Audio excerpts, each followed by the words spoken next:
Warning, what you are about to see is true morons doing impressively medieval carnage. Please sit down, relax, and enjoy. Hello and welcome to the Nightlife. Sorry, a little bit of technical issues. This was promised live, but hey, what are you going to do? It's not perfect every time. But I'm your host, Ben Sugarman. So glad to have you here.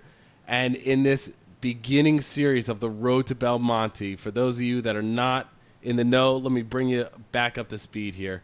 Belmonte, Spain is going to be home to the IMCF 2020 international championships, where upwards of more than 30 different countries are going to be sending the best medieval fighters that they have to pit each other in classic medieval combat. And I mean, quite simply, it's, the Olympics of armored combat. I'm so excited. We cannot wait for it. And because I know you can't wait for it, let's break down some of these U.S. fighters that we're going to see and really just get to the road to Belmonte. You got the road to WrestleMania. This is our WrestleMania, baby. So to kick it off, we are going to go with probably one of the more up-and-coming teams. I mean, really 2 years ago, to see where the growth from there, it's been absolutely phenomenal. It's been one of my favorite teams to watch year after year at these kind of national competitions. We have the Dallas Warlords coming in, and luckily joined with me, we have Brennan Freeman, the owner of the Warlord Academy down in Dallas, Texas, and with him one of his prize students. We got Brett Skinner as well. So glad to have you with us. Brett's actually our head instructor. He's also a student. I'm also a student, but he's also our head instructor. Yeah. Okay. Head instructor. We've known each other long enough. You could call me one of his students, though. I mean, really, we're all still students at the end of the day. And speaking of one of the greatest students, one of the best teachers from the Knights Hall on the Executioners team, we got Kat Brooks. Welcome to the Nightlife. Hey, everybody. Thanks for having me. Yeah, good to have you. So let's go ahead and jump right into it. Now that kind of lengthy intro's out of the way. Talking about the Warlord Academy, let's go ahead and talk a little bit about that. If you can kind of walk us through, because I think you're still in like your first 5 years, correct, of establishment? Are you talking about the Academy or the Warlords as a team? It's slightly different. The Academy in general. We'll talk about the training beforehand. Okay, so the Academy is actually getting very close to celebrating its 1 year anniversary, in fact. So yep. I think we took possession of the space that we're in, I think this week, last year. And then we were officially opened, I think, kind of mid-March. So we're really closing in on our 1 year anniversary. Oh, awesome. Congratulations. Yeah, I guess it was just the team has been around for a little while, though. Because coming up on 1 year anniversary, I was like, you guys been stomping around for a while. It's mostly smoke and mirrors, actually. There were only very few of us for a long time. And not until we opened the Academy did we really start growing. But Brett and I... Just you. Yeah, it was just me for almost the first year. But I've been doing this for about 3 years now. Brett's been doing it for about two and a half. Yeah. Okay. Yeah. And then the rest of the team, less than that. So.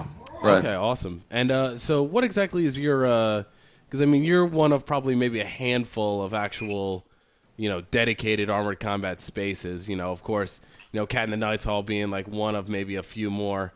So take us through, if you can, probably, what kind of the weekly schedule is. One of your kind of, the main crew of, your Warlord team, like what their training schedule throughout the week is mostly consisting of.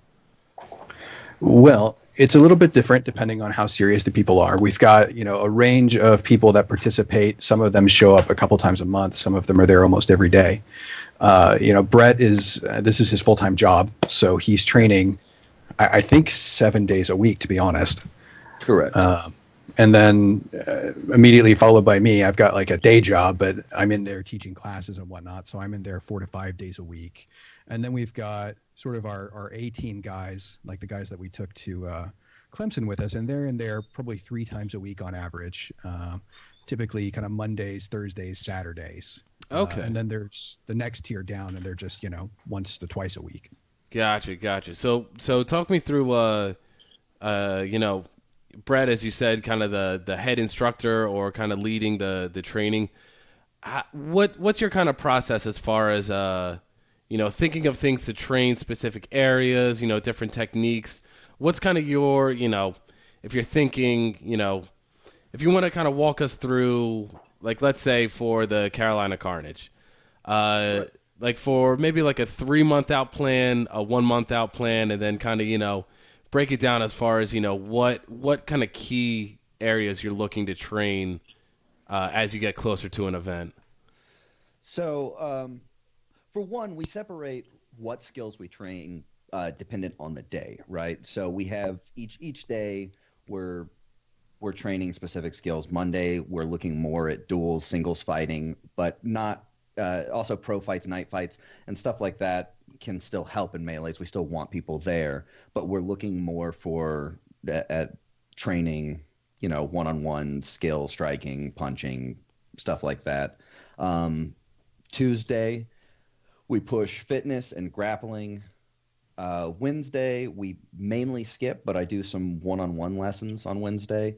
Thursday, we push, once again, fitness, and then we do footwork stuff, and then there's always some grappling involved in that, and that is also the day that our women's team gets together and train.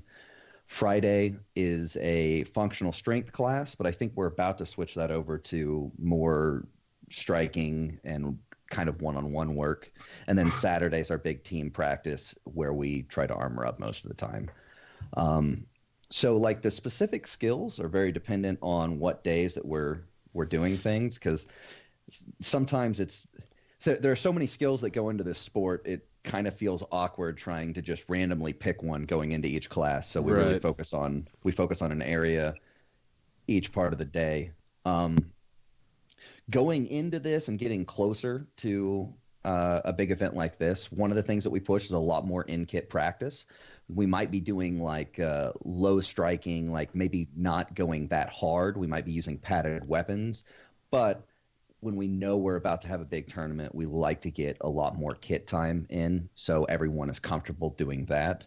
And then really our big push for the last 4 to 6 months now has been really trying to develop our grappling, because it is just such a vital part of this game that's really been our push.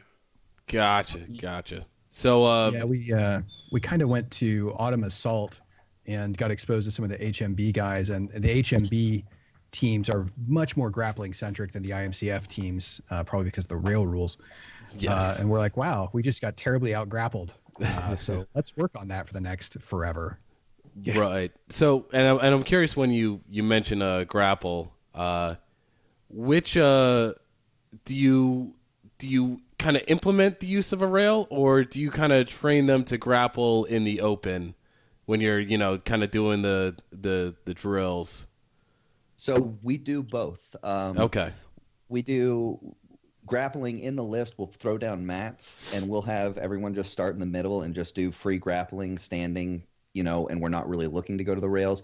We'll have times where we specifically, both people start on the rail and we only grapple on the rail, and we will do it in 2 different sessions. One we'll do, for this couple of 80-second rounds or 90-second rounds or whatever, we're going under IMCF rules, so I want you to use the rail but don't ever hook under the rail, and then we'll do HMB rules and work on actually hooking under the rail too and see where the differences are. Yeah, that sounds good. I know, Kat, you've been big in pushing. You and a few others have been really championing the soft kit training.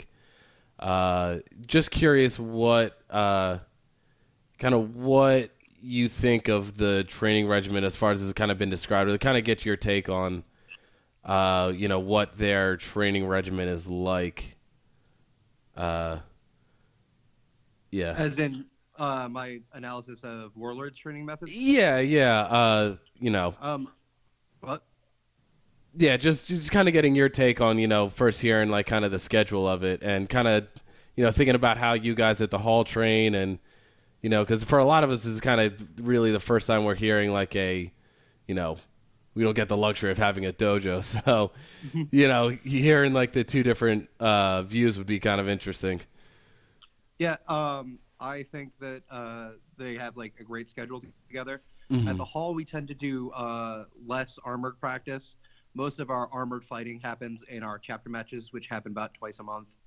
We tend to do less armored because we found that when we were doing a lot of armored practice, it just took so much time for people to get geared up that we lost a lot of time that we could be using on skills. And that's why that's so true. Like, I don't know, like we have like we can get my guys, I can get them whipped up and get them into gear quickly, but like still people are going to be jabber-jawing and stuff to the point where it takes an hour just about every time.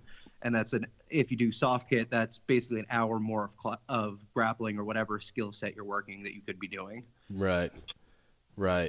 Yeah, I definitely agree. And so, but if you don't have the chapter matches like we do, they have to get kit time. So like it's got to come out somewhere. So I'm not saying that's the wrong answer. I'm just saying it could be built upon. Right. And, you know, speaking kind of the chapter match, because, you know, the Knights Hall is kind of lucky that, you know, you have probably, I think, like 80 fighters, so you can pretty much have a chapter match, you know, to train whenever you can. I'm curious, because I know the Warlords, I've been seeing, you know, the Facebook and Instagram. If anyone, you know, needs something to do, definitely check out, you know, some of their stuff they're doing. But you guys have been traveling a lot for a lot of your fights recently. So has there been any sort of kind of support as far as like setting up local?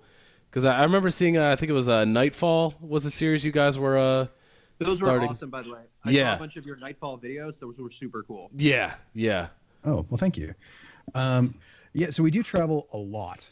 And we travel a lot because the background that Brett and I come from emphasizes that if you want to get good, you need heavy exposure to different styles and to different people. That you really don't get good just playing in your own small pool.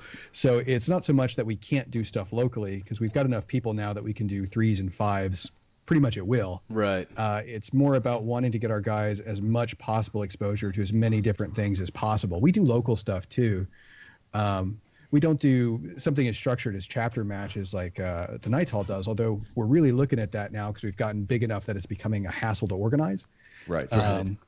But we do essentially get in kit and do, you know, 2s and 3s and do matches kind of about twice a month, about that same. And then we normally have another couple pickup days. So, you know, 4 times a month on average, we're sort of in kit.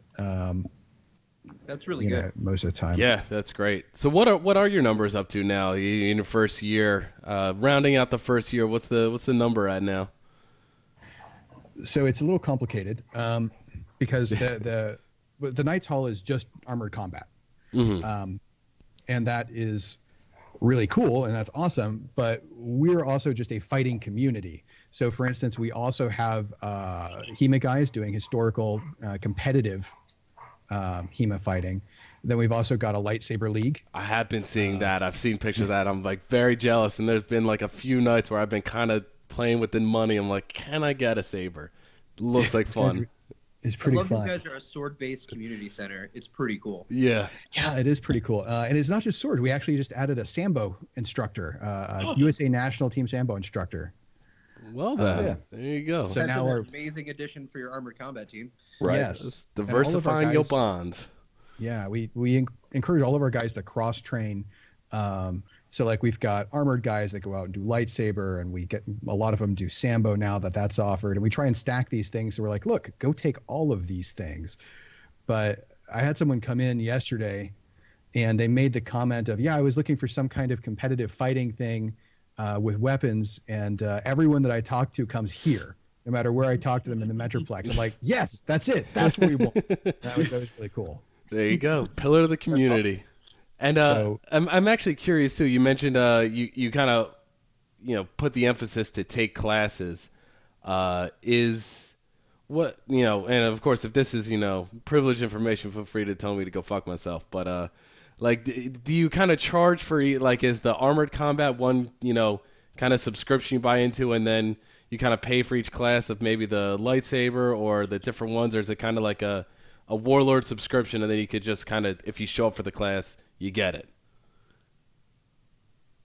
Or kind of how that works? There's a couple different there's a couple different options. There's a top tier membership called the Warlord membership, and you buy that and you get everything, right? You go to everything, anything you want. And then if you just want to do lightsabers, that's like $50 a month or something. And if you just want to do HEMA, then there's a different thing for that. If you just want to do Sambo, it's like if you just want to take one discipline, there's like a discounted price. But we really encourage people to do everything. And what we don't do is we don't like track classes. So it's not like you get 2 classes a week. It's just you get access to this course or this series of courses. And then everyone gets access to all the fighter fitness stuff, which is multidisciplinary and is useful for anyone who's trying to hit someone with anything. Right. And how much is that that kind of the all umbrella, the all encompassing like full membership? You said it's $125 a month. $125. See, Hey, that's what we charge. yeah, There you go. Yeah. there's a lot of other stupid shit you could do with $125. Put it towards good use, especially in Dallas. Don't spend it getting like a TV subscription because the Cowboys suck anyway. Fuck the Cowboys. Go to fucking Warlord.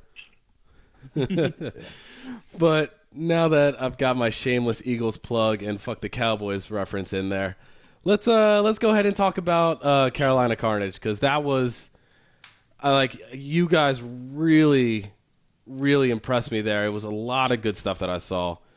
But let me go ahead and make a quick adjustment here. But so what am I doing? Sorry, fuck. I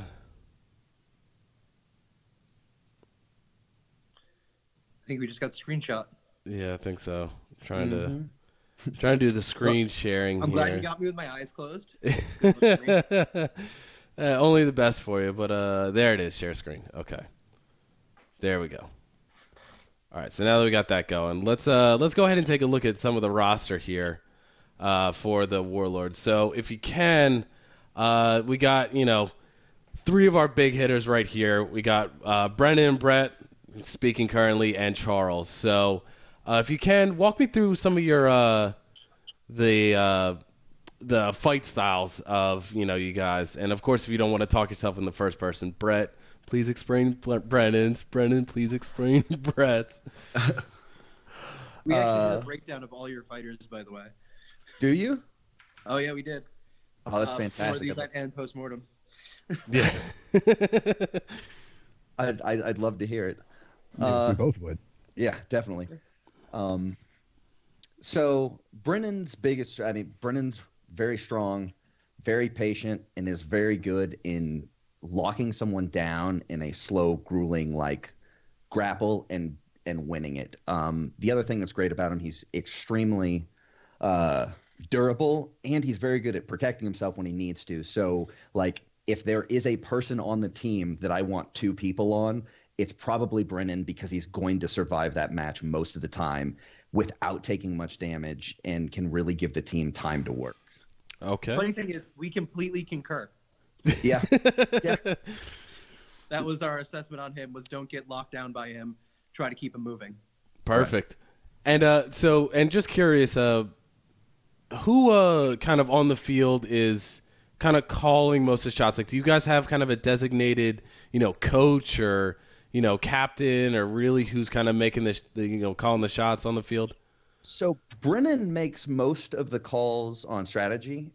We kind of get together and discuss it, me and him specifically, and then we go with whatever his decision is. But once we're on the field, we kind of mostly just trust each other to do what needs to be done. There's some communication. We do talk back and forth when we see something, but it's kind of, once you're on the field, trust the other person. If they say you need to do something, then probably do it. Okay.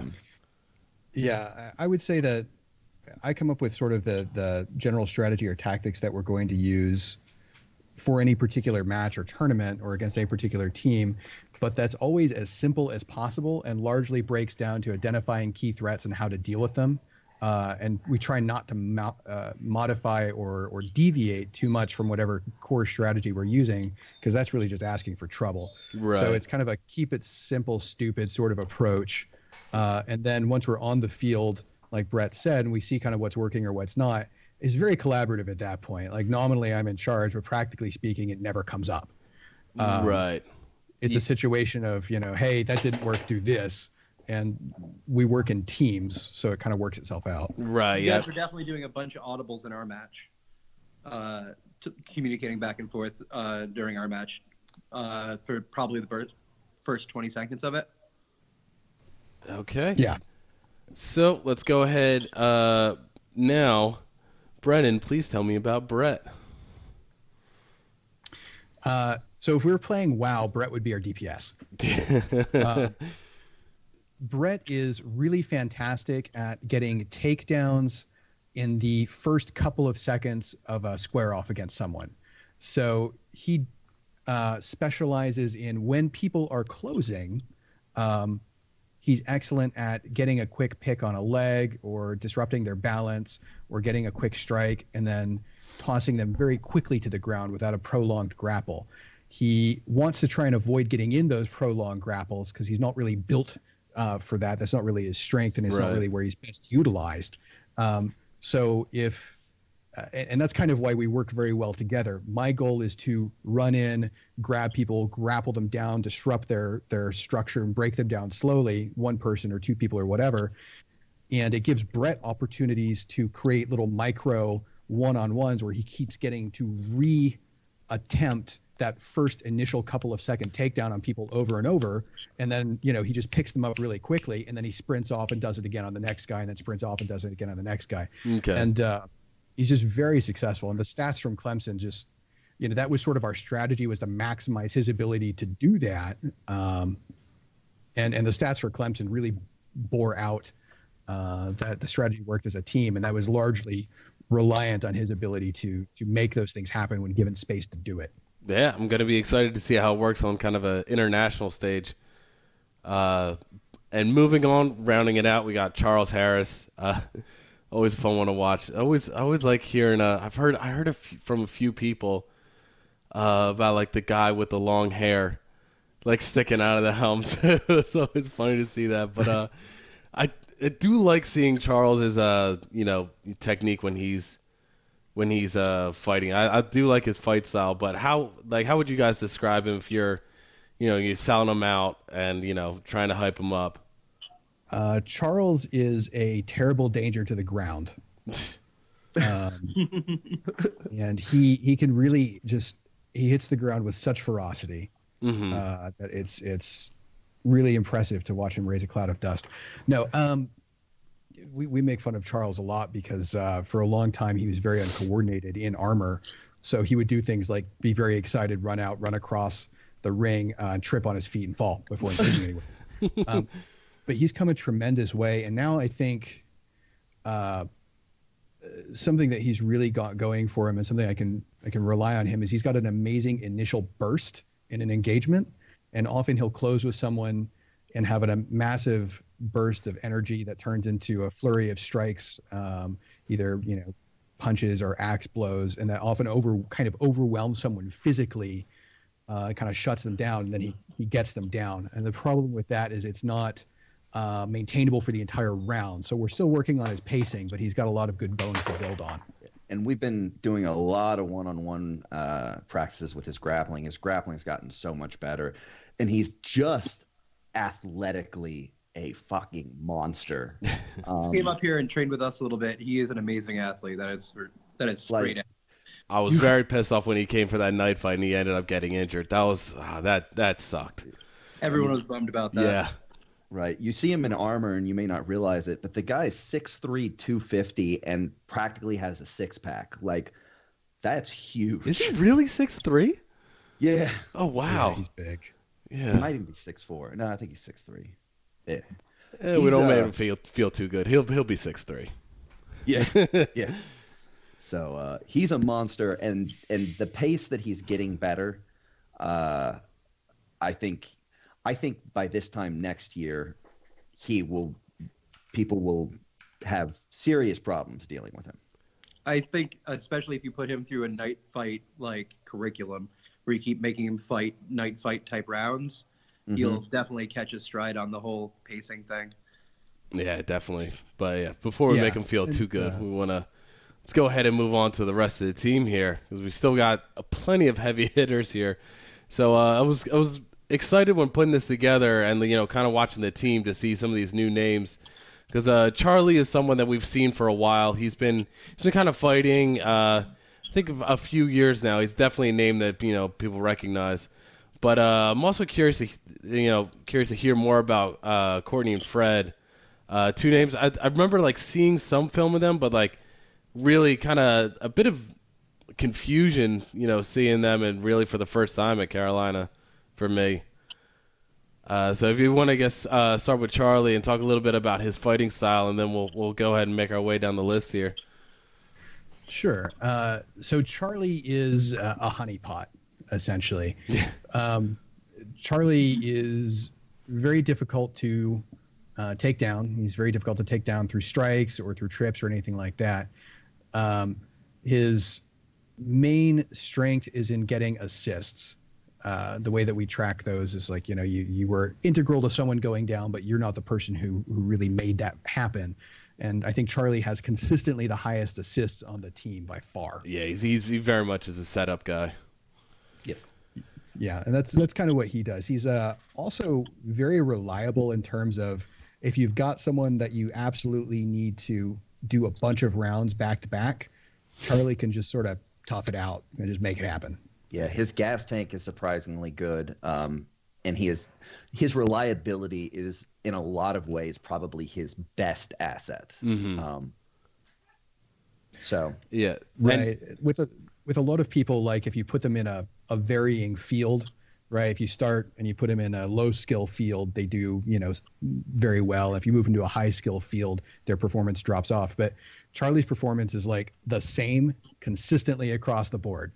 And that's actually really useful because the better skill pool you put him in, he's relatively doing even better. Yeah, he definitely seems like consistent. But going through those first four that we kind of went through, the kind of I guess you guys would say probably the four more well known fighters. I would think kind of like the core four. If I were to tell you the Warlords right now, it'd probably be those four.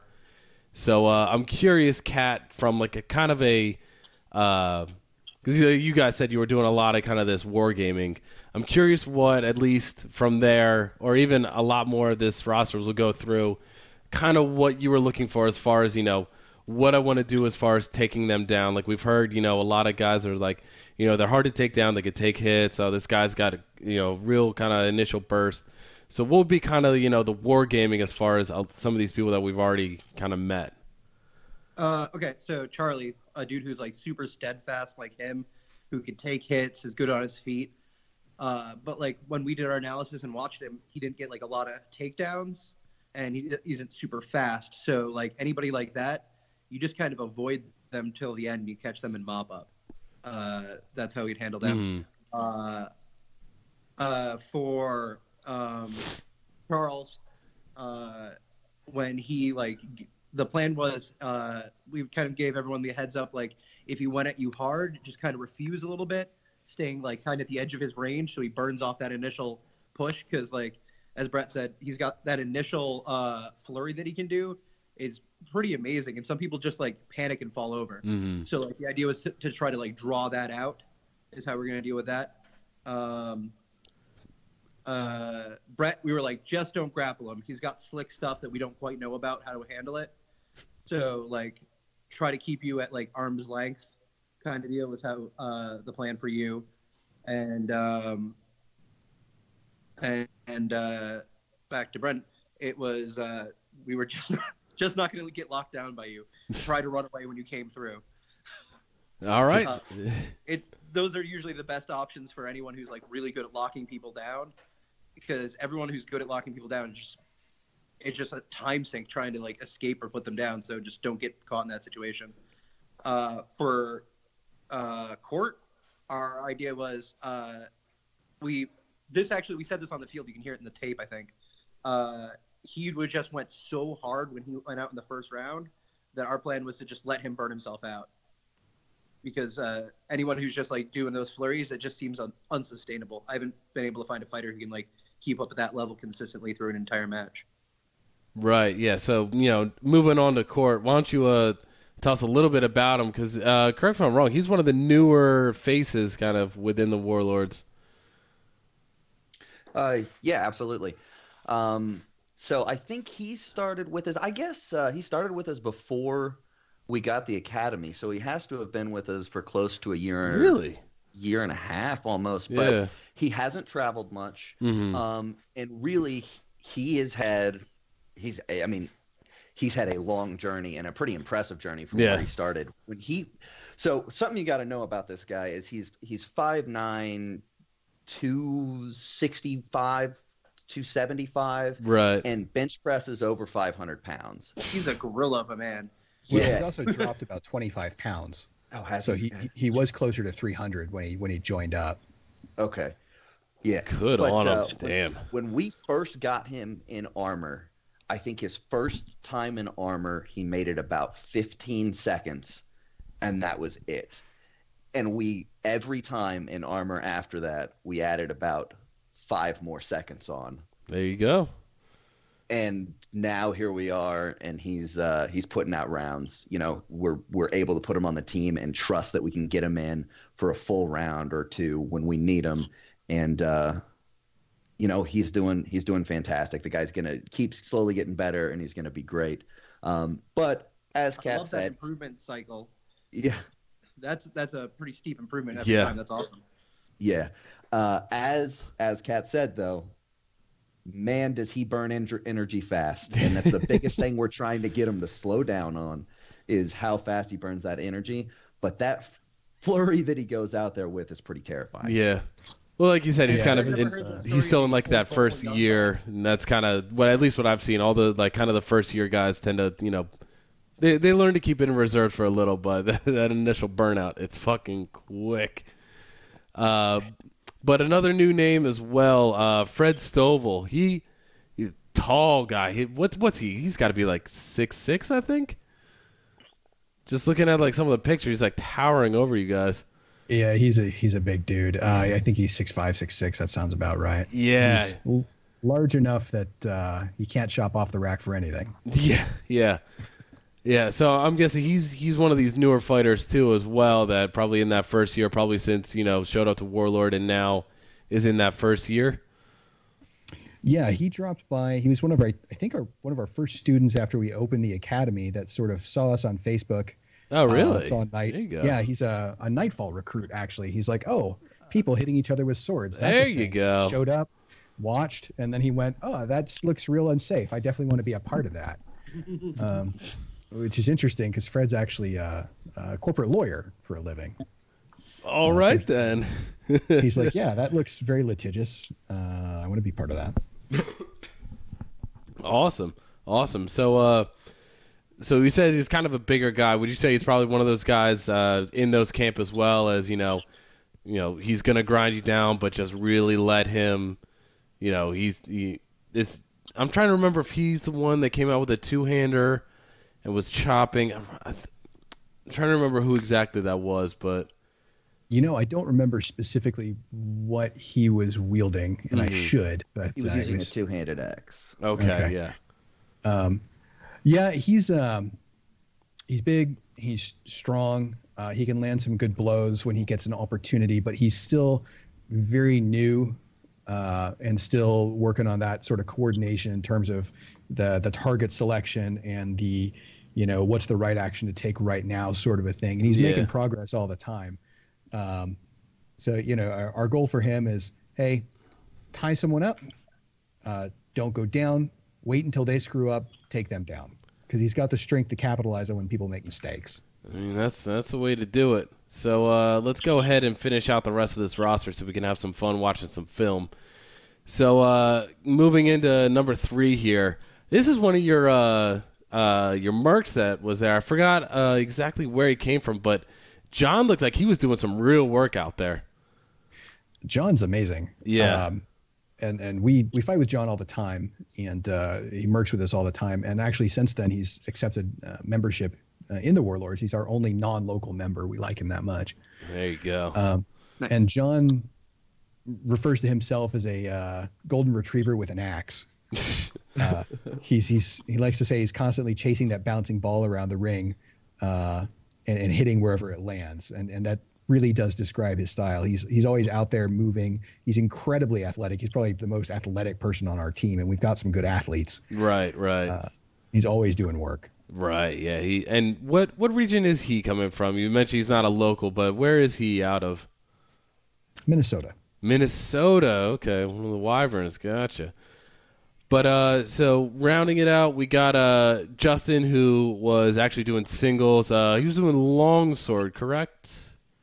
Yeah. He was doing longsword. But on your singles team, rounding out is Sean Hansen, someone who I've seen probably maybe he's in like the top 5 of those. First were mentioned, and probably Sean is one of those initial crew that I would say is the Warlords.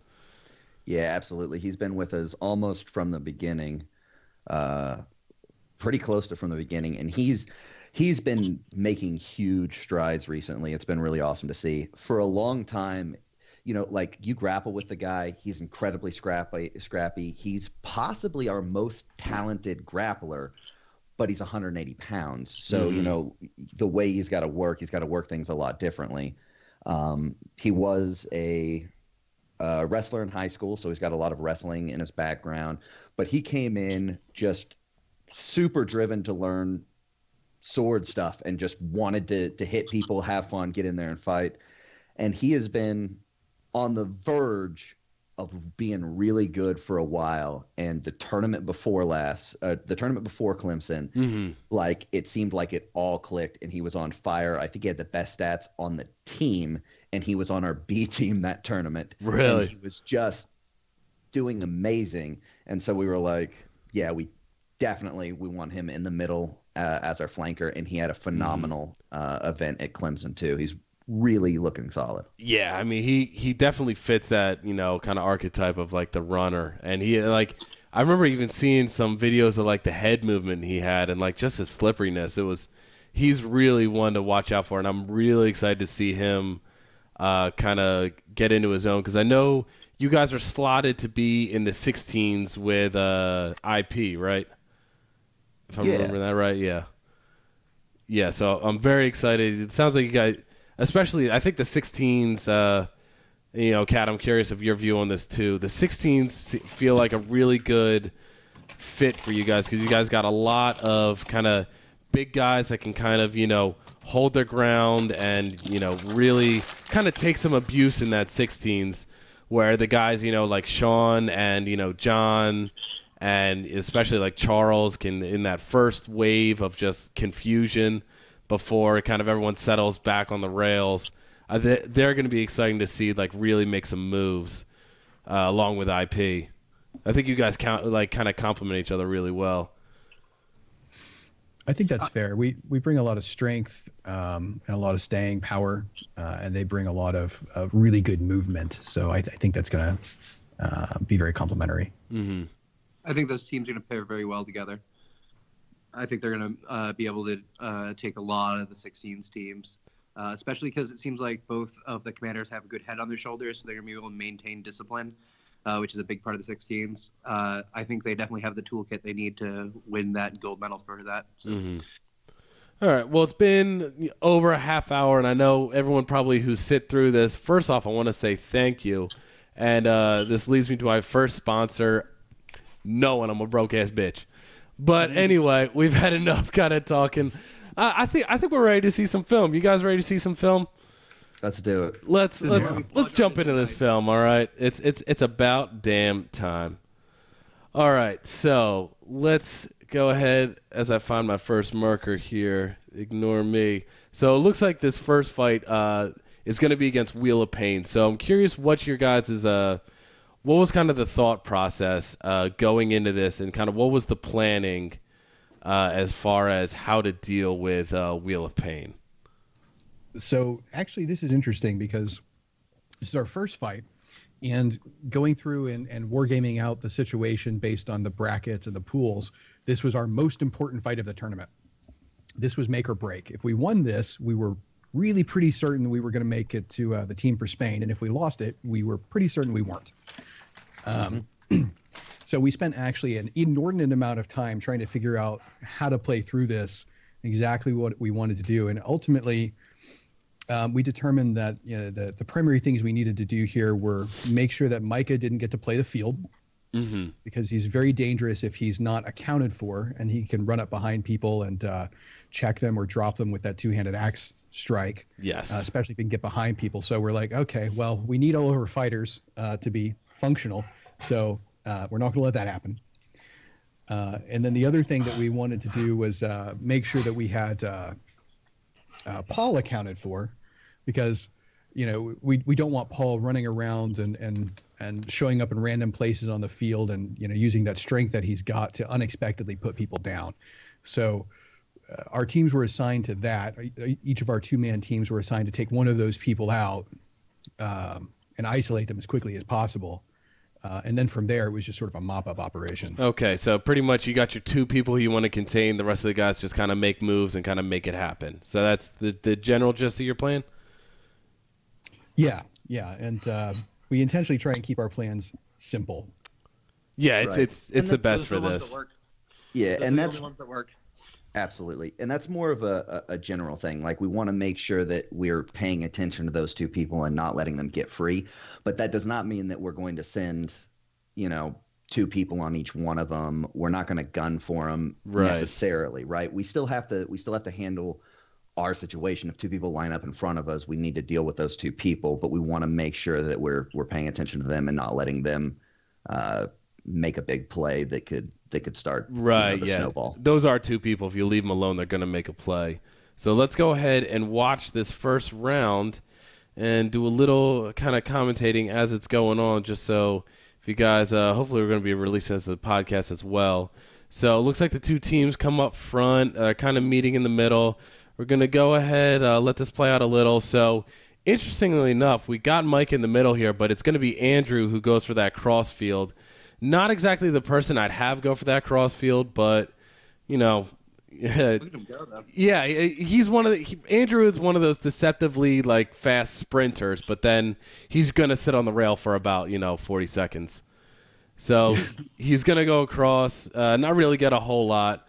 Nice head movement, but I think that's Sean right there.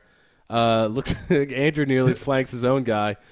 But Paul is – so we're going to go ahead and kind of pause it right here. So you've kind of got what you were looking for right here. So in the initial breakdown, a lot of movement happens. But once kind of the dust settles, we've got Paul tangled up in essentially 2-on-1 with someone. And now Micah is tied up with someone. But we're going to hope to see Micah get a little more tied up. But because he's still very much mobile, he's not exactly tied down yet. But right now, it looks like your plan is holding. Let's go. And one of the key things that's happening actually right here is that I have now been able to isolate someone, and Sean has come by and is going to be able to give me a couple of strikes to help me get a better position for a takedown, and that's going to be super useful for me. All right, perfect. So let's go ahead and let this play out a little bit more. And it looks like Micah is somewhat engaged, and Paul, so right here, I don't like how Paul is, really what Paul's doing. It's a great job on you, because now you've got the 2-on-1. And who exactly is that drawing the 2-on-1? That's Charles? Yeah, all right. So again, he's got that initial aggression, but he does have, like you said, before he was tripping over himself, but now I think he's really kind of found his steel fighting feet and can stay up. Yeah. Paul should definitely 6 seconds and bounce on that one. Yeah, I don't know if he's trying to get free or what he's doing. I see him kind of fidgeting with that arm, but this is one of those things where Paul's got to get out there and run. So we're going to let this play out. He's trying to grapple it down. He does free up the two-handed axe so Sean can kind of strike, but they're kind of allocating a lot of resources, and Andrew's trying to play defensive at this, but not really playing out so well. You got your Merc there with the two-handed axe about ready to do some work, but kind of hesitating a little. Right now, again, going by the initial play, we got Paul is still kind of preoccupied, and now in a bad spot with, Charles is about to get him. But Micah, again, is in a bad spot and really does not look like he's going to get much on a is that Court that he's grappling right now? Or no, that is Brennan. That's Brennan. Okay, even better. He's not doing shit. the guy you should not be grappling. Yeah, and Why are hopefully you grappling him? hopefully John makes a cross there and kind of makes a cut. So, Kat, I'm curious, just looking at this initial, we're halfway through the first round, any sort of notes that you can take for as far as the movement going with, or kind of the moves that Warlords played so far? Honestly, I don't really have much criticism for Warlords doing because they keep making it so that Wheel of Pain keeps double stacking, and they're not giving them good run lanes. So Wheel of Pain, that is sticking now. All right, so yeah, they got a lot of great movement going on. Real hard to kind of keep a plan down if no one's staying in the same place. So let's keep this going a little more. Got like a 3-on-1 at that point now. So yeah, someone's got to start chopping, make something happen. But just a whole lot of rotating. Charles kind of turns his back to Andrew, which was bad there. That could have been bad, but looks like Micah's down. A good cross check by Kraken, well done. But Andrew's able to go down. And it looks like that's forced the 4-on-1. So first, we let this play out a little as we talk about. So notes from the first round. I'm curious, Kat, what do you think as far as, you see that first round? What are your impressions, people to look out for, and kind of what your strategy is going forward? Honestly, Warlords executed their plan perfectly. They took out their two biggest threats, and they also basically managed to keep Andrew also under wraps the whole time. Mm-hmm. I have tons of notes, but not for Warlord. Yeah. Okay. Cool. Yeah. So you pretty much accomplished your plan. It was a good plan, and now I'm curious, what are you guys kind of talking about in this kind of in between right here? Well, Sean is saying, I'm very tired. I think I burned too much energy that round. And I say, we're about to beat them this round, and then you get a 1-hour break. That's most of it. A nice healthy dose of suck it the fuck up. But yeah, so we'll pause. It looks like it's about ready. This next round's gonna go out. So just so we're keeping track on kind of the screen here, if you want to go from left to right and kind of just announce who is on the field right now. So Charlie's on the far left. Mm-hmm. Then you've got John Essig, then Sean, then Brett, and then myself. It can actually be hard to tell us apart because we have exactly the same shit on, but I have a nicer tabard. And, this is going to be one of my endless pitches for numbers on tabards, but it gets old keeping track of nasal number 5 or fucking tank loaf number 8. So put numbers on tabards, people. And you have a light blue Aventail. You're a little taller, and you guys use different weapons. Yeah, that too. I will say, when we're talking about who's on the field, one of the things that did really surprise me is I believe they sat both Paul and Micah this round. So I think they're both too tired from that last fight. Well, and that's what I thought it must be. Go and ahead. If we go back, I do remember Micah kind of fucking around with a little bit of his shoulder. I think his strap might have come undone. Let me go back a little. Let's see here. Well, you know what? Fuck it. The fighting's more important. But I think he was dealing with a little bit of armor failure. But either way, yeah, it's definitely not their A round coming up here. Because just looking across, I know that's Andrew and Brock was a merc they picked up. Looks like that's Chase in the middle. And I think that's Kraken again and Lucas. Oh, no, sorry. That I think that is Kearney. Is that Kearney? Yeah, it might be. I think it's Kearney. Yeah, I think so. All right, so let's go ahead and watch this round 2. So I guess also plan going into this one, was there any sort of kind of like given plan? Just the basic one that we had already set. Brennan's going to initiate and hold people down for me. We're just going to see what happens. At this point, we feel like our members win as long as we do nothing dumb. Gotcha. So essentially the thought process is maintain on paper you win this. So play smart. The two primary people we were concerned about, we roughed them up enough or wore them out enough the first round that they rotated out. And we had to rotate out Charles because he did that burst thing and panic. But so we're feeling real good about this. We're like, okay, we're this is an optimal setup for us pretty much. Right. Yeah, I definitely agree. So let's go ahead. Let's let this play out a little as the two teams meet in the center. Brock's actually going to go across. As a nice little fake out to not give that you already saw him come and let him kind of commit before you let him know. Nice try, but that's not going to work. Almost. Then try and get a nice back shove. Looks like about to get a nice cross check in there. Oh, overcommitted a little. And then at this point, great move. Who was that? Was that Brett that did that? Yes. Yeah, great job staying on your feet on that and kind of wiggling out of that. I don't know if he was just straight up falling.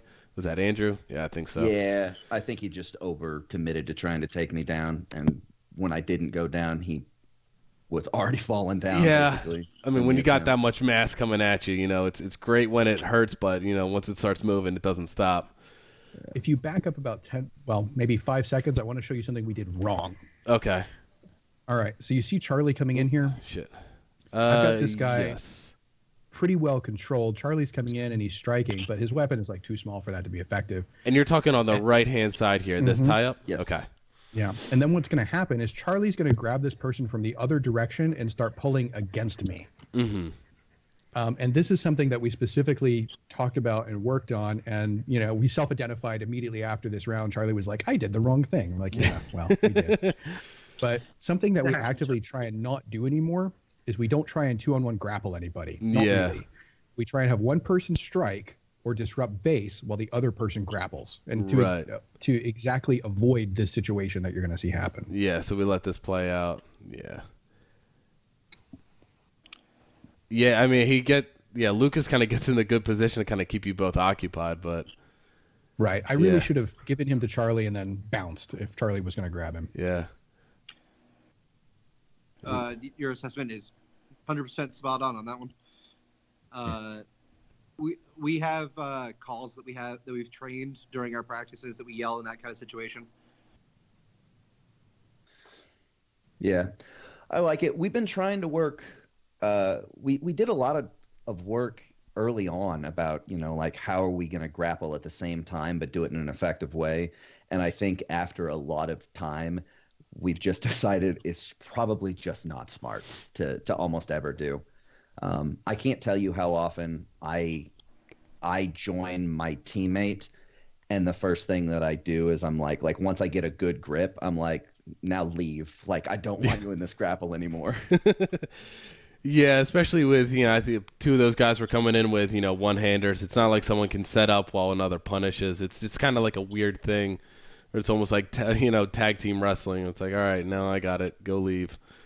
Yes. Especially the opportunity for it to turn into a 2-1 pile where that one guy falls down with both of you. Yeah. The amount of times I've seen that happen is heartbreaking. Absolutely. Right. So now we're going to move on to, I'm very curious what you guys were thinking about this, but this is your second fight. You still have one in the bracket, but it's Warlords versus Ordo Alpha. So tell me what you're thinking going into this one. All right. So what we're thinking is we don't need to win this fight, and that pushing really hard to win this fight may end with some people getting held up and getting chopped, and possibly something could go wrong and we might not be able to continue the tournament. We feel like we have already won the primary fight that needed to win to get us to Spain.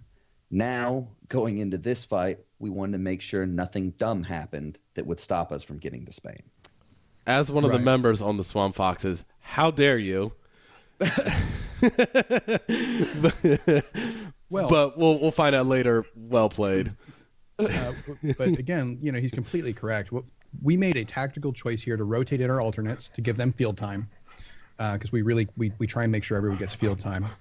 And we also decided, we're going to take those key people that we cannot lose out of the fight, so that nothing can go can go wrong with them. Right. Like Brett and I both wanted this fight. We both wanted to be in here and wanted to do this thing. And we both also looked at it objectively and went, "That's stupid, and we can't possibly justify it."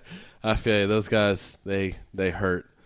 But it won't be the last time we see them. They're going to make a lot of appearances on this, series. So we'll be sure to break them down. Don't you worry. But going into this, like you said, just to run it down again, your basic mindset is, make a play when you can. But essentially, this is a stay safe round. Let Correct. the alternates get some helmet time in, and hopefully not break them so that they can come back and train, the next week. So let's go ahead and run down this first round. Let's see how it goes. Looks like they're still kind of getting set. Notice a lot of two-handers on Ordo. A lot of two-handers, which I'm noticing is a very American thing. A lot of European people, a lot of European teams, I see a lot of, one-handers, but that's a different topic for a different one. So they get in the backfield, see if he circles around. Wow, he didn't get, I thought he would have tried to get He lost his weapon. Oh, that's it. Okay, that's right. But yeah, this is good movement from Sean. Almost. We were all disappointed on that one. Right. That was good. Some great moves there. And a good hug. Yeah, so we can go ahead and try and, break down a little bit more if you want, but it's very much kind of very fast-moving. Ordo makes a lot of kind of, clean takedowns because, especially against your alternate list, they kind of just win on paper. Right. And we told our alternate list to stay off the list. We didn't want anyone Yes. Good call. trapped on a rail. So we said, fight them, go have fun, but stay in the middle of the field while you fight them. Yeah, the last thing you need is to get pinned on the list with, two of them chopping. But so we'll go ahead and let this play out. Essentially, your plan worked, although, the plan is so I guess no one got hurt, so the plan did work. Right. Going into this, let's see here. Kat, do you see any? So, you are kind of looking at the Warlords as someone you're probably going to face later down the bracket. Looking at this pool of alternates, was there anyone initially? Because I'm guessing you said you guys did your film review and you got your names down, but were there any kind of judgments when you saw this kind of round in the alternates? Be like, ooh, maybe we should pay attention to them. I didn't actually know how good John Essing was until this round. Yes. I saw that he had done some stuff before, but that actually really showed his mobility and his athleticism, because there's a reason why he was last man standing, and it's because he was dodging run lanes. I think he got checked from behind one of the times there and ran out of it. He was just doing a really bang-up job of surviving in that chaos world that immediately turned into. Yeah, he did it. He did a great job. Then all right, little handshakes, loving each other. All right. So I guess before we start this round, I'm guessing same kind of philosophy. Don't get hurt, have some fun, but we got the rest of the bracket to go. You got it. All right. That's exactly right. Let's go ahead and see round two. See how it shakes out. Once Roger gets done talking to all his peeps and checking more, looks like he's giving Charles a little hard time. Or who is it? Yeah, it's Charles. There's that dread. All right, so all right, now we're gonna get it started. All right, meeting out front. Hold the line, and then go around back. Not gonna get Charles that easy, so then, but looks like Charlie went down with a cross check. Oh, okay. There you go. Ooh. Yeah, that was just a great little team play that they had there. Yeah. Good to recognize kind of what's going on. You hate. John Essing's a cannonball, though. That was a good check. Yeah, it was good. I mean, even that was one of those ones. He scouted John coming, but he even still made him move. So he had time to prep, and he still moved him. Mm-hmm. So good movement out of John. Of course, it seems like there's also a lot of the really bigger guys, so you're not going to see a whole lot of moves, so they get behind them. Cross-check's pretty much going to take that team out. But we'll go ahead and skip to this next fight here. If you want to talk about how much you were shaking in your boots when you heard that you had to fight the Swamp Foxes. Because I know that happened. It was a little terrifying, but... you got to do what you got to do. I give you credit for even getting in the list with them. They're truly terrifying. So for everyone that kind of may not know and think I'm being kind of an asshole, so this was the Merc team that it was a completely Merc team. This was the team I was on. I think 2 of them were actually from PK. The rest of them were just kind of hodgepodge thrown together. So if you want to go ahead and run down your planning process when going against, because actually I am kind of curious. It is very much a Merc team, so you don't know what you're going to get. So I'm curious if you guys actually, because I see a lot of kind of, major players out there. So I'm kind of curious what you guys were thinking going into this. Yeah, I think the actual statement that I made to the team was, guys, don't do anything stupid. Mm-hmm. Solid. That was the extent of the strategy. Right. Don't do anything dumb, guys. Pretty much any time you're going up against a team where you think you have a strong advantage, the biggest thing is just to make sure that you're minimizing random stuff. Like, you never want to run like, all right, I want you to run a crossing route and get behind, then we're going to loop behind. Like, stupid shit could happen. Right. Like, no, go sit on the rail and just try to be better. Yeah. Yeah. Work with your teammate. Stay together. Follow the exploiter initiator pattern, and just take advantage of the things that we do well. Yeah, I definitely see coaching in this sport as much as give them like one or two basic movements, but then kind of like in football, how you'll call a play, and then once that play kind of happens, Brady's going to scramble, and it's going to be up to the players themselves. So it's good to see kind of a simple plan, because I know a lot of people try and make it overcomplicated because they think that really you war gamed them out, but it's like, all right, that was a fancy speech to us losing. But let's go ahead and see this first round as it develops. Got Nash in the center, about to call fight to begin. And looks like a little bit of flying V formation in reverse as the line kind of steadies out, getting spread out a little. 3-2, weird. Yeah, And then Charles just kind of trucks him. Yeah. Good kind of escape getting out of John's. Yeah, but John just shoves him. Good use of the body there. Sean's going to try and chop. Doesn't get too good a leverage on him, so it doesn't do much, but it's... I think, who's that? Yeah, you two, I think. Yeah, is that you two? Yeah. That is. Yeah, you just kind of clean up and just shove them over bodies at that point. So, yeah, just kind of a physically dominating round for you guys. The only note I have for this one is Charles stepped into a pretty dangerous spot, fighting his heels towards the enemy. I thought the same thing. When I went through and reviewed the video, Charles really should have stepped to the other side of him. Like, he could have gotten a much easier takedown if he had to just push to the other side, and he risked getting taken down for where he stepped. 100%. Right here. He's about to move. Never move there. He should never turn that way. Okay, so he should have pushed in harder and put his side to the rail and then shove that guy over that body. So you're talking. So let's go ahead and back. So right here is kind of where he's in that precarious spot where his back is directly to a body and he's got people directly in front of him. One, he's grappling that could just shove him. Right. Yeah, he's grappling a smaller guy, but it's just an unnecessary risk. Right. But yeah, it definitely plays out for him here. But yeah, if I guarantee, if you're going up against Cat and the Executioners, kind of a more seasoned team, that definitely would have been Charles going down. Yeah, realistically, he should be dead. Yeah. Yes. And this is a silly mistake that you see way too many teams make, though. So, even though nothing happened, this is one of those things that you always want to pick on and make sure that they understand not to do it again. Oh, yeah, definitely kind of, teachable moment, but at the same time, we are wearing helmets. We can't see everything that goes on, so no he saying. Threw the guy on the ground. He should know where. All right, yeah. You know what? Fuck you, Charles. You should have known. You know what? You're right. Something that we stress is you have to know where all the bodies are at all times, because honestly, if you don't, that's how people go down much more easily than they should. No matter how good you are, a body a foot and a half behind you is an excellent way to go down. Very true. All right, so let's go ahead and we'll power through this next round here because not a whole lot happens. We'll go ahead and skip to the start of the fight here. All right, so it looks like we're going to be meeting up in the middle. You seeing what's going down. Line formation again. We're kind of a little bunched up. Warlords kind of spread it out a little. Able to get back.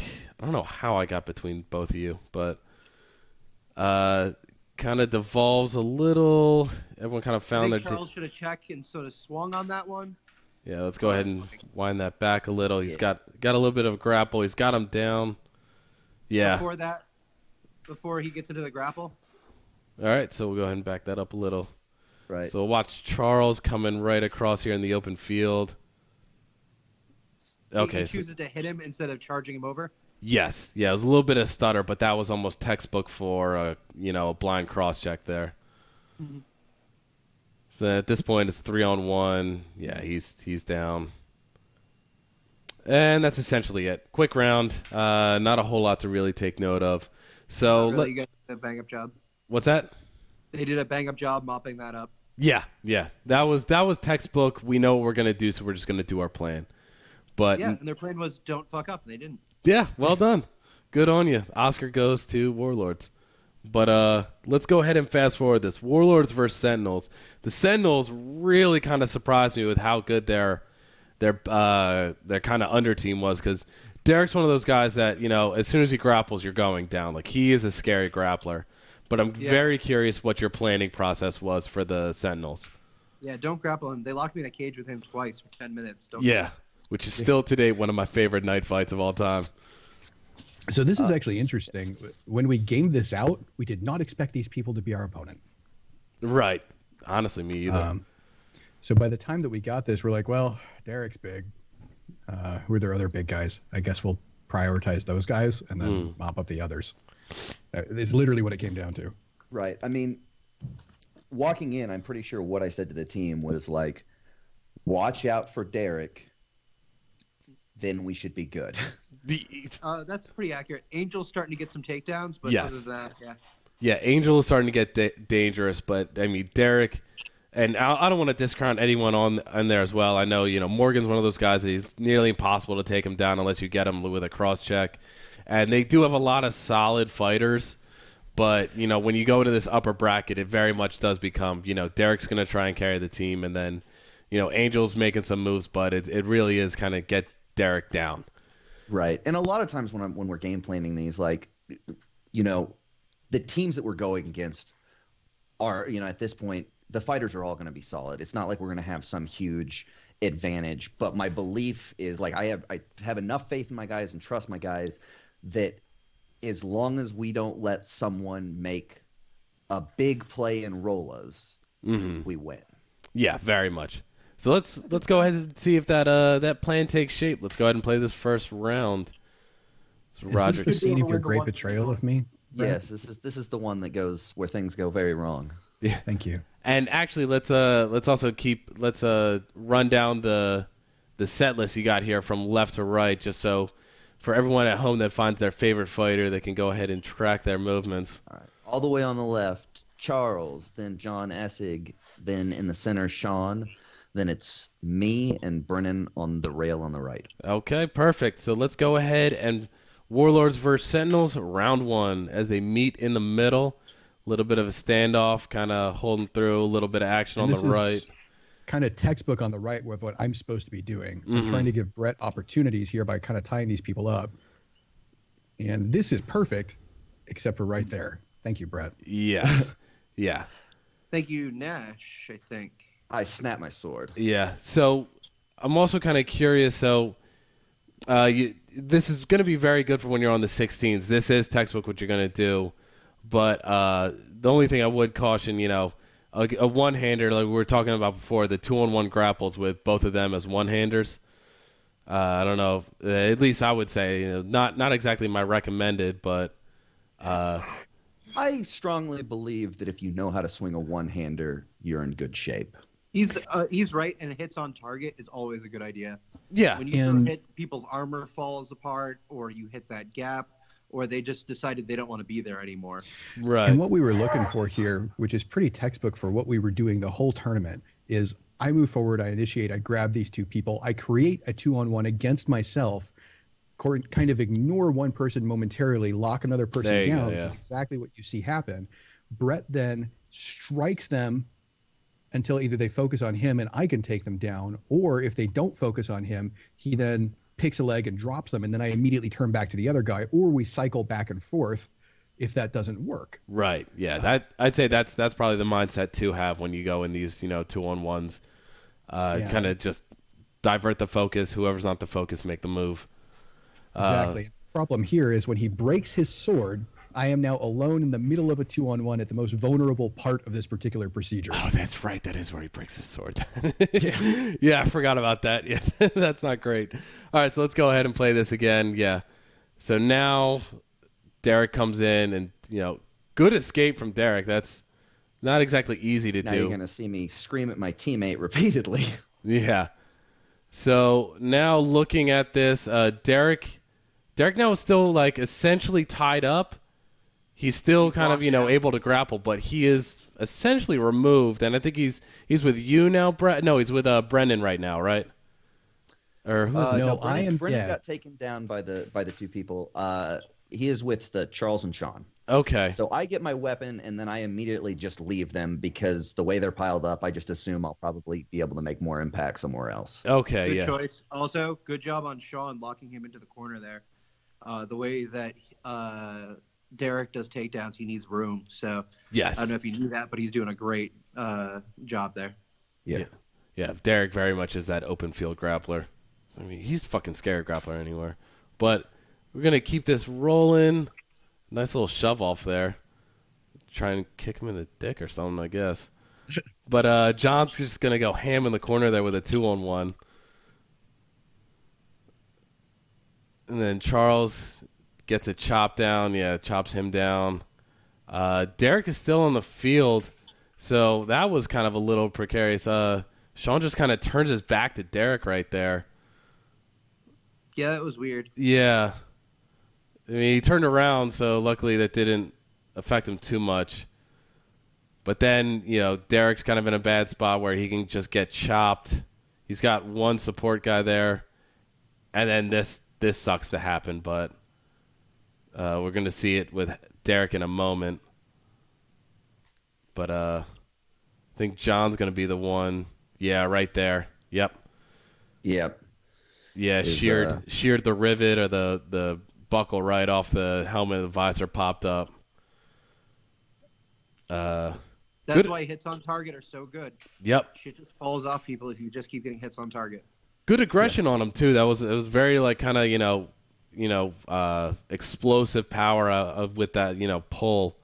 A lot of good movement out of him. I'm very excited to see him on the national scale or the international. Sorry, from John, that is. Yeah, I think he's going to do really well, and I'm excited to be fighting with him. Yes, and that takes Derek out of the fight. So now Derek is out of this next round, I think. Yeah, and interestingly, I talked to Derek after this. You'll see a slightly 30 seconds ago in the fight, he tried to kick someone's leg out, and the guy pulled his leg, and he missed, and he actually hyperextended his knee. Oh, and really? Then just tried to fight through it. So he said he was pretty much done anyway, and that just sealed it. That always sucks. All right, so one more time. Let's go ahead, run it from left to right. We have Charles, then Fred, then John Essig, then me, then Brennan. Okay, perfect. So now you found your fighters. Generals are running big man middle, which is that's a different one. I haven't really seen that strategy used. Normally, you put like a faster, good decision maker in the middle, not like one of your centers. Oh, you're talking about Angel in the middle there. Yeah. Yeah. Oh, okay. Yeah, that's. I thought you were talking about John. John is actually our backup center. Yeah. But like having Angel in that free spot is kind of we'll see how it plays out. Yeah, we'll see. But I mean, it kind of already looks like he's starting to favor one side. So it looks like he's kind of just leaving Morgan and that other guy to be.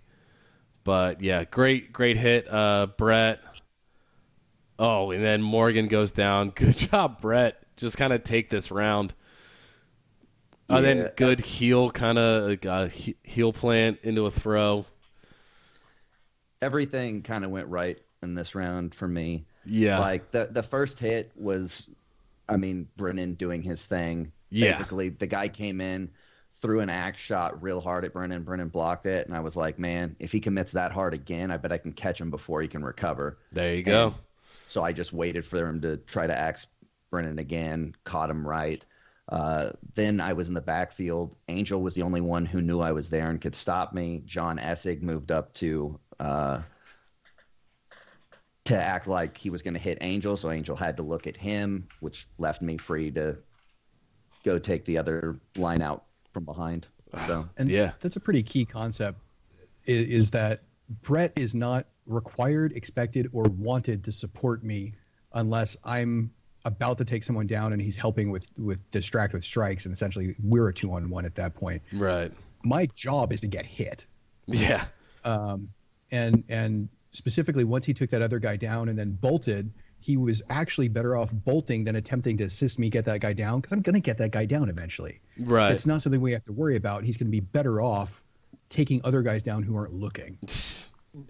Yeah, so now we're moving on to like this was very I was very excited to see this as, you know, as one of the later matches in the tournament, but it's going to be Warlords and Executioners. So first, break it down on the Warlord side. What was the tactic going into this? Well, first of all, we were already very excited to have made the team, because at this point we'd made the team. Yeah. So our goal at this point was to not let Jay kill anybody. So we were trying to nullify him because he really likes to stay in the back, float, and strike real hard and drop people with that axe. And we didn't want that. Right. We're like, we need these people for Spain in 3 months. But also, people will just let him stay in the back. Mm-hmm. And he does it repeatedly. And we're like, well, no, we're just not going to do that. So we're trying to actually get to him, tie him up, and take him down, while our other guys kind of played support. And once we got him down, we were going to come around. And you'll see it doesn't really play out for us. Well, I think it's about to black out if this is the live feed, so you won't be able to see it. But honestly, this worked almost perfectly, and I think that there was a very good chance we would have won this round if it hadn't been. Who's your guy on the far right, Kat?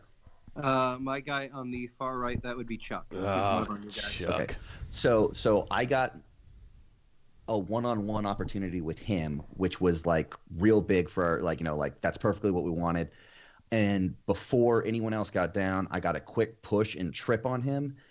And as he was falling, he snagged the bell of my gauntlet and was able to drag me down with him. And that was just like a key play that ended up then being the 4-on-4 and me not being able to move on to support like I was supposed to.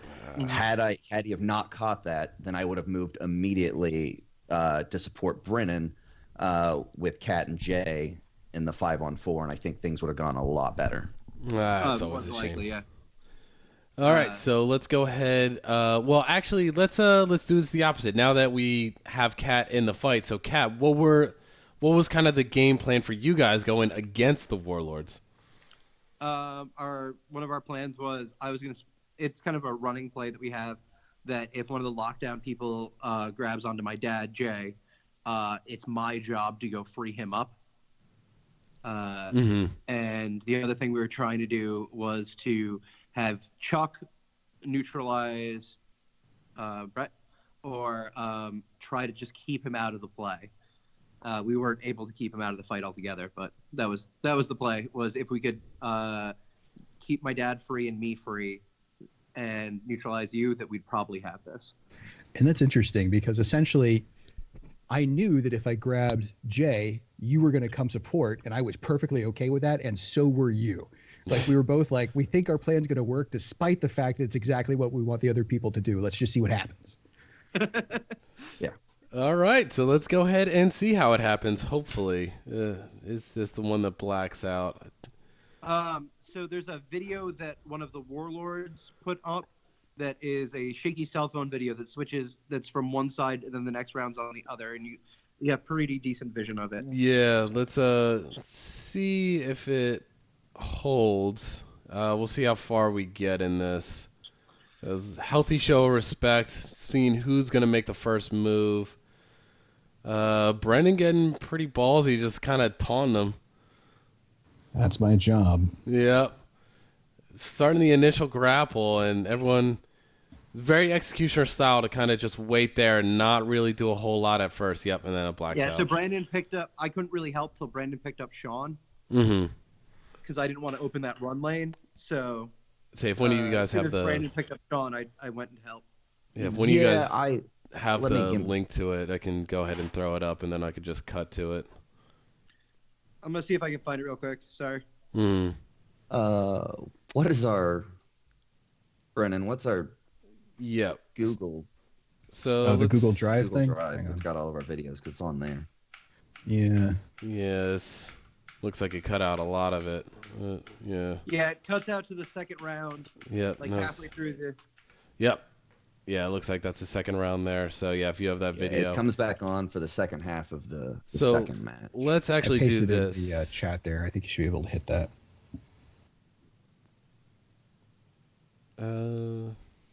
Okay. How about we? Yeah, Brennan just posted up the. Okay, so we'll go ahead and get that spun up in a minute.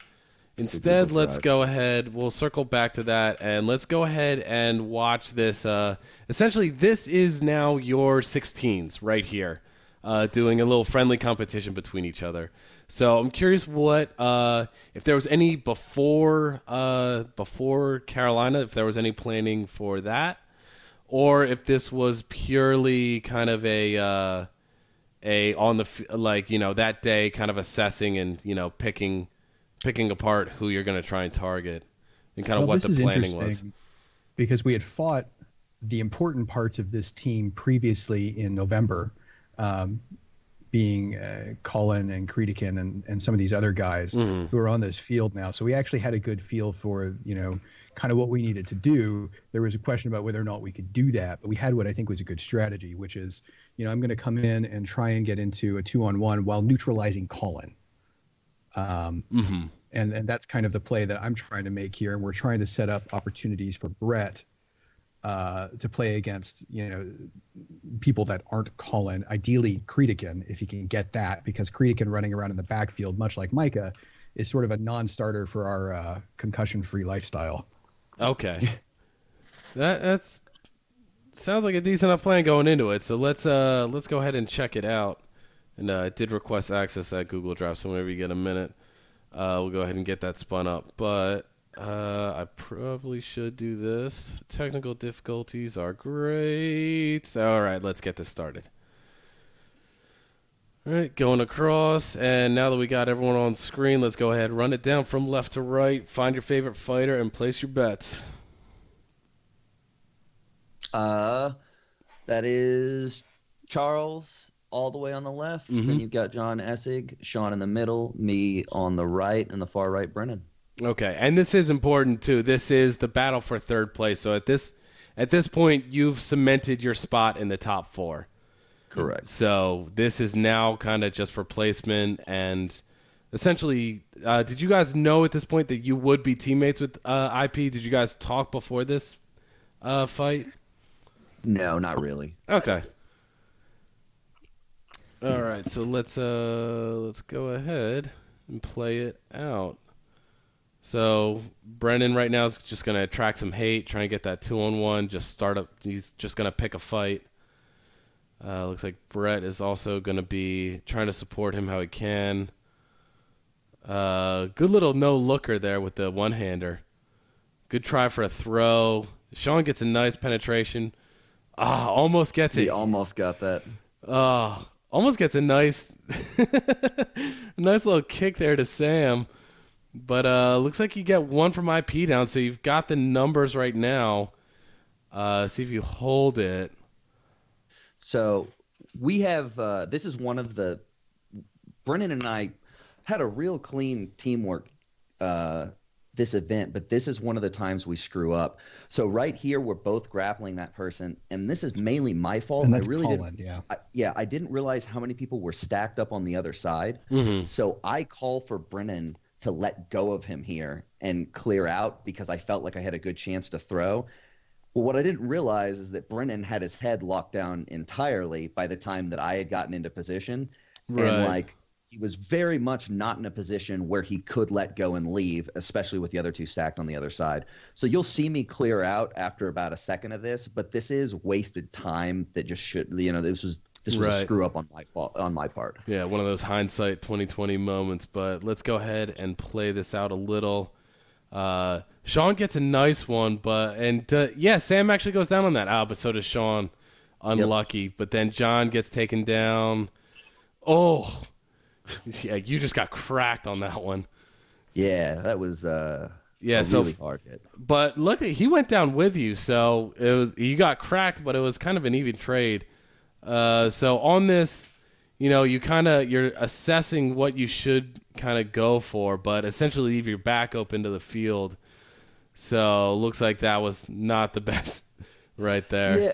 So it's interesting because I remember looking across and thinking I had time before turning back, but like looking at it on the video, John was clearly in a position where he was just about to go down. So I think I just made a bad judgment. Yep. Like I checked there before turning, and I have no idea why. Like on the video, I'm like, why would I have ever thought that I was good? Like that's clearly a losing battle. Yeah. Honestly, and Creedican has just remember anything before that after that hit. Yeah. Yeah. And props to Creedican here. He had great field awareness and great movement. He really made that thing happen. So yeah, that looked like it really kind of almost got under the helm a little. It was like right in that neck, like meaty part. That was definitely the hardest I've been hit in this sport so far. Looked like it. It's worth noting that we only lost that by 1, and if we'd been a little bit more efficient, we would have won that. Yeah, that ending pile, it really was kind of the pile went down and they just had someone standing. That easily could have been a draw. But once again, let's go ahead, round it down, find your favorite fighter. Who do we have in here? Charlie on the left, and then is that Court over there with that ridiculous helmet? And then John Essig. It looks like a diving helm, doesn't it? It really and does. then me, and then Fred in the black. And it's interesting that Fred is now the initiator. He's forward and to the right, and I've taken over what Brett's spot would be because Brett has rotated out. Yeah, that's probably for that's for the best after that hit. That was a good chance I got concussed.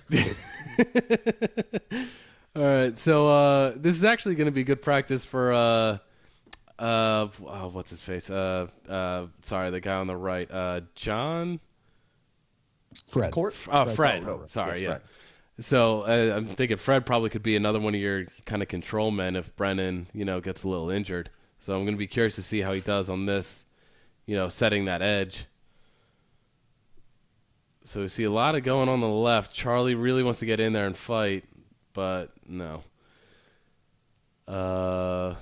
Yep, and then looks like John gets some good movement with Sam going to kind of catch, but he throws Sam and stays on his feet. Great job from John Essig, really. Damn. Just couldn't get quite the check. Yeah. I tell you, from your team, he's the one that is really. This was his kind of impress me tournament. This whole tournament. Yeah, he did very really well. Showed up. Yeah. So yeah, it looks like there's just some good movements, and looks like Brennan's picking a fight over there. Yeah, so that was actually kind of a weird moment. It was the only moment of tension I had during the tournament where. Oh, so that was real. That wasn't like you guys kind of playing around. Yeah, he really wanted to fight me, I think, which is funny because we've just been doing that. But yeah, we're walking off after the fight. He'd been teeing off on me. And I'm like, hey, good swings, and hit him with my shield in kind of that good game way. You could see it there. Yeah, we'll go ahead and round this back out, and we're going to keep an eye on you. You're kind of on the rail right here. And we'll keep an eye just as it's like going, and we'll see what exactly prompts this. And so let's see. It's going to be this guy with the two-handed axe coming up right now. That's going to be trying to go overhead up on you and then start swinging. Is that Austin? Yeah, it's Austin Whitescarver. Okay. Yeah, that's not right. So we finished that up, 3-on-1. I give him a little tap here. I'm like, hey, good game. And he's like, what are you doing? I'm like, and then he's like, you fucking hit me with your shield. I'm like, well, I your helmet. But like, I don't know. That's just how my team says good game. Like, yeah, I didn't hit him. I just basically patted him on the back. Yeah, it's a little miscommunication. Yeah, there. I didn't even notice that, and this is the first time I've actually seen that. This is kind of weird. Yeah, he must be very fragile. Yeah, I don't know what his problem was. He got very upset with me. Yeah, and if someone has access to that Google Drive, give me access real quick. I can get in there and pull up that the Warlords. I posted another link that should have share or view permissions on it. Oh, okay, gotcha. All right, that's coming up. Let's see. I like that the refs kind of feel up your chin every time now. They're like, "Do you have a beard?" Yep, I'm good. Yeah. All right, so it looks like gentle chin stroking that happens every match now. Let's go ahead. I'll try and while I'm trying to bring this the Executioner's fight up. Why don't you go ahead if you can? So we've seen kind of your fight style, and it's very much not striking, but very much kind of fast movement. Some people getting deliberate and staying in place, but it's very much a kind of wait for the opportune moment and then kind of body them out. So what's kind of your mindset and training plan going into preparation for Spain? Well, it's important to recognize that we're on the 16s, which is fundamentally very little in common with the 5s. It's obviously the same sport, but the lines can take up most of the width of the list. And when you've got that many people in there, the game becomes or can become one of attrition, and the longer weapons start coming out, and it's about dropping people until one side kind of breaks and there's an opening, and then you push through and try and exploit it. So we're trying to focus. Go ahead. Oh, I was just saying it's awesome. That's my favorite part of the sport. Yeah, it definitely is awesome. It's also dramatically different than anything my guys have done before, because we're new and we don't really do 16s here in the U.S. So we're trying to get enough guys out to do some 16s rounds. We've got a big training event coming up in April that we're looking to do that. And right now we're trying to get people more comfortable with making power strikes with their longer weapons. And we're trying to get people more comfortable with staying next to each other and supporting each other in what is a lot more like a line battle than essentially an armored barroom brawl, which is what you do in the 5s. So working a polearm and 2 shield guys at 2 triads against each other while on the rail, while having the shield guys not be able to break formation would be probably pretty good for you guys.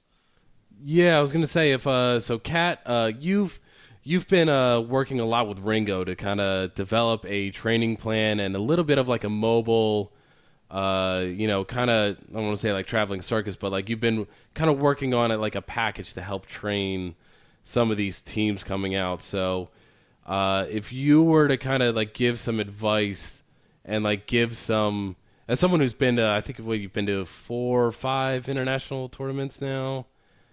7. Oh, all right. Fuck me then.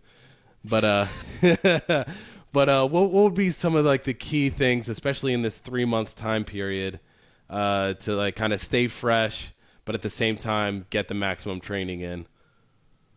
Definitely a whole bunch of drills working on your unit cohesion.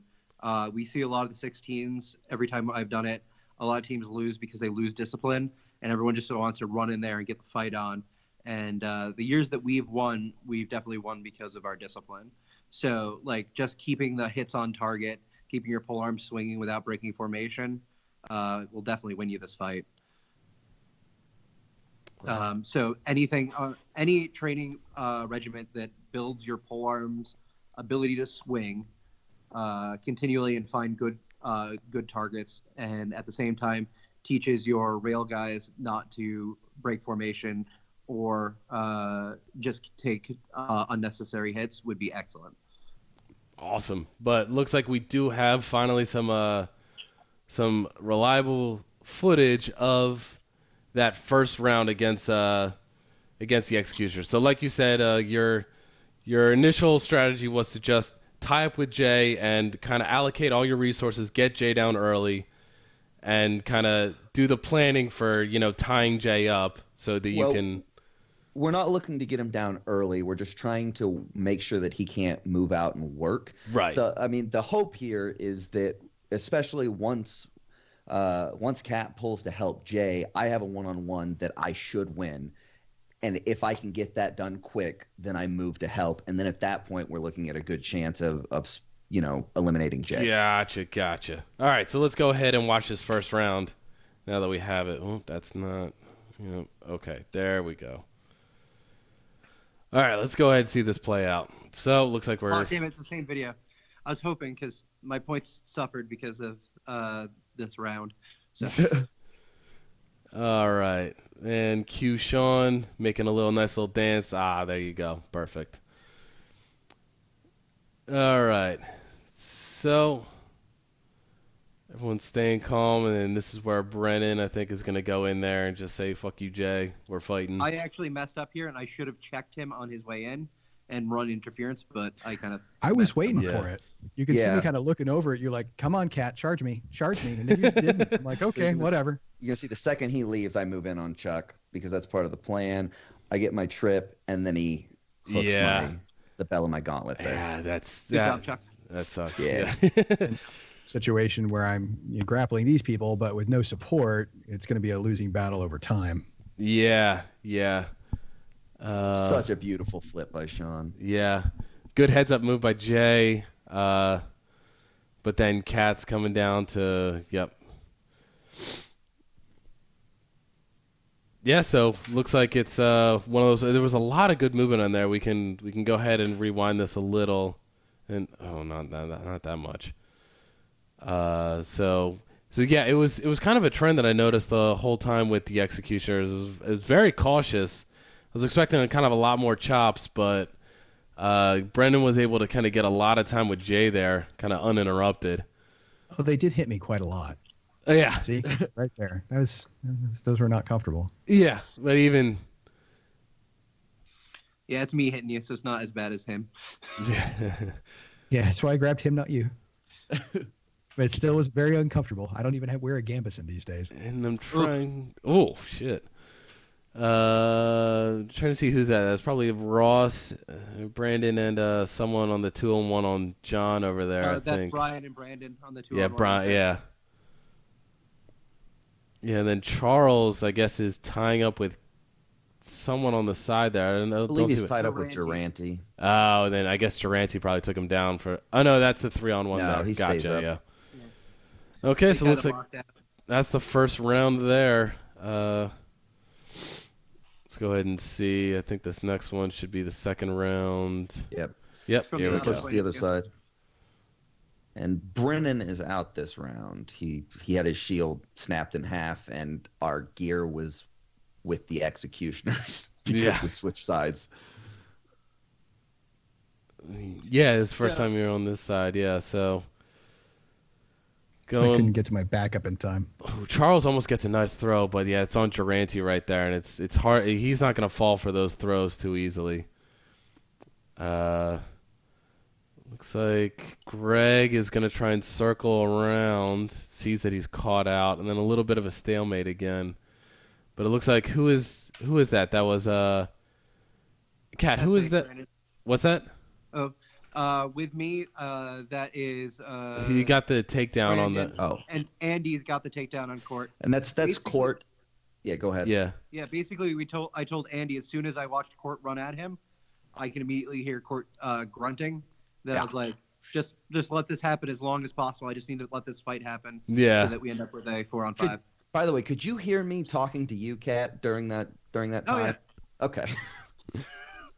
Yeah, when you ditched me earlier, I definitely heard you talking. Okay. All right, so it looks like you're about to make a move, Kat, and This gets weird. yeah, this is when Charles thought he could be fancy, but that didn't work. Yeah. Yeah, and then I showboat like an idiot. Good movement out of Sean there, keeping his legs high and was able to get out of that pile up. But not a whole lot he can do. My entire team right here. Yeah, I try. Might as well have. Sean just loses his axe there.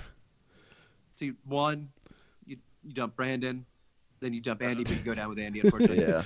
Tired. Yeah. Brett just got a little pooped. By the way, what happened to Andy? He hit his knee wrong. He's big and older, So Okay. he just jammed his knee wrong when he fell down. So we sat him because he's got to be useful for Spain. So Cool. I didn't notice that I had hurt him until watching the video. I was tired and not really paying attention. And I was like, Yeah, we didn't notice you hurt him either until we were off the field. We're like, hey, that's one of our guys. Fuck. Yeah, but I guess that'll be the wrap up of the film review. And we kind of got your notes going forward. I mean, we're very, very excited to see the Warlords. And I mean, it really is an impressive tale and like a testament to your guys' training and the talent you guys have that, you know, under a year of Warlord Academy is still like, you know, opening its doors. You guys, you know, placed 4th in the U.S. for, you know, teams and are going to Spain. I mean, I'm very excited to see how you guys do, especially, you know, watching some of these later showdowns. You know, it wasn't really kind of a sweep. You didn't get in there by accident. You guys you earned that number 4 spot, and I'm very excited to see how you guys do. But is there any sort of kind of last words of wisdom? We're running about like an hour 40 on this, so really I want to first take the time to thank everyone that like still kept with this and found it interesting. Hopefully you found it interesting. But thanks for, you know, keeping with this. Anything you guys on the Warlords want to say as far as, you know, getting these people hyped to see you dominate some international bootay in Belmonte? I would really just like to say that, you know, we've taken some people with really no background in this and in a very short period of time turned them into a very effective, very devastating team. And we're really excited to bring them into an international stage and beat people into just complete bloody submission. Oh, it's the best kind of submission there is. But both of you, Brett, Brennan, want to thank you both for joining me, and very excited to see what comes out of Warlord.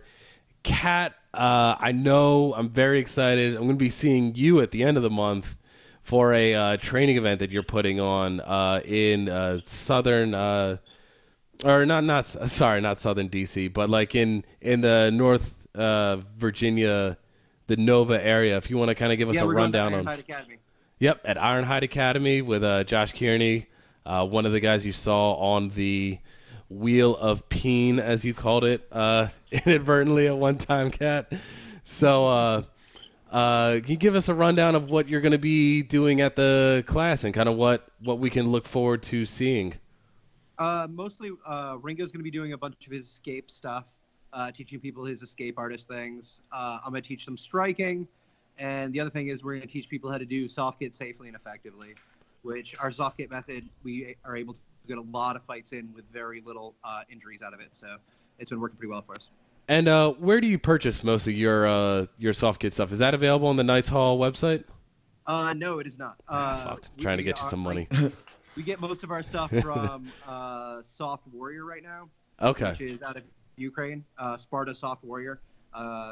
And they've been making amazing products for a while now. So definitely check them out. Perfect. Well, I want to thank Kat, Brennan, Brett. It was great to talk to you. Thanks for taking the 2 hours to really talk to me and babble like an idiot. So really appreciate it. There was a lot of good information in there. And for everyone that enjoyed this, we're going to be working on trying to get it on Spotify and iTunes so it can be a podcast since this is mostly going to be pre-recorded, and a lot of it was all audio anyway. Of course, this is going to be available on YouTube as well if you want to follow along with some of the videos. So if you want to do a little half and half, whatever your flavor of the month is, that's why we're here, baby. It's whatever you need. So, again, I'm Ben Sugarman. I want to thank you for tuning in. And this is step 1 on the road to Belmonte. So thank you again for tuning in. I look forward to seeing you next week. Take care.